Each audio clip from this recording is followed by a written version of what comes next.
So this last weekend, I had the opportunity to shoot an event in Telluride, and my gosh, this town has got money.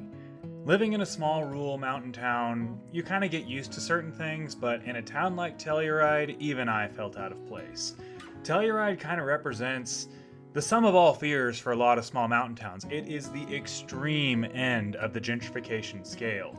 If you look at a lot of mountain towns like Salida or BV or Leadville and Telluride, they're kind of different than the Vales, Aspens, and Breckenridges. You see, the thing is that Vale, Aspen, and Breckenridge and other towns like them were purpose-built from the ground up tourism towns. They knew what they wanted to be, and they were designed from the beginning to be these Swiss-style, nice executive mountain resorts. The thing about Telluride is that it has a history. It has a history that goes all the way back to the 19th century. This is an old mining town. This is a town that had real people living in it. By that I mean blue-collar workers, miners, railroad, all that good stuff. And then it just got swept up and became something completely different. I say that Telluride is the sum of all fears for a lot of small mountain towns because it represents just the incredible amount of money that can be dumped into a mountain town if the right conditions exist.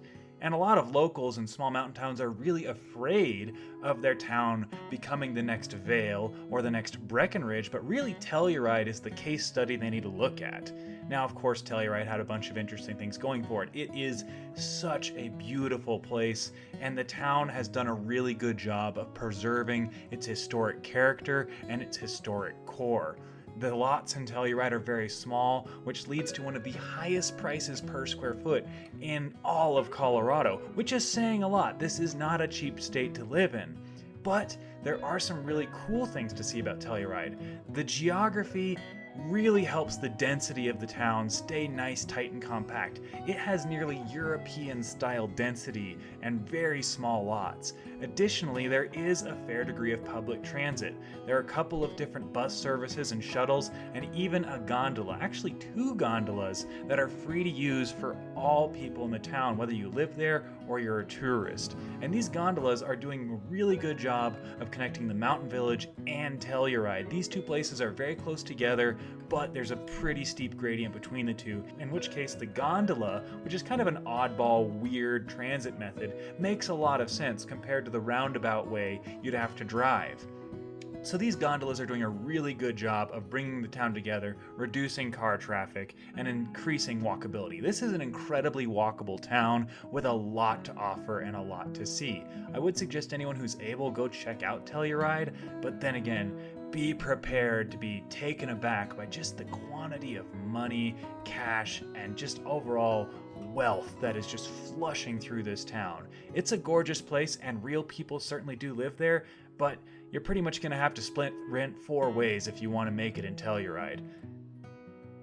So that's my take on Telluride. Definitely an interesting case study for small town urbanism, but it should be acknowledged that this is a very wealthy town that can afford whatever it wants. So of course they've got a very nice gondola and some very nice transit options available. Still, you see lots of people driving around in their Escalades and their Audis, but that's to be expected in a town as wealthy as this. I really appreciated the walkability and the park once model. It is a pity that their narrow gauge is no longer hooked up anymore, because if it were like Durango and Silverton, this town would be that much more desirable. I do hope to see a future in which Telluride becomes less exceptional as other mountain towns become more walkable and transit oriented. So here's hoping that good urban design isn't just reserved for the wealthy towns.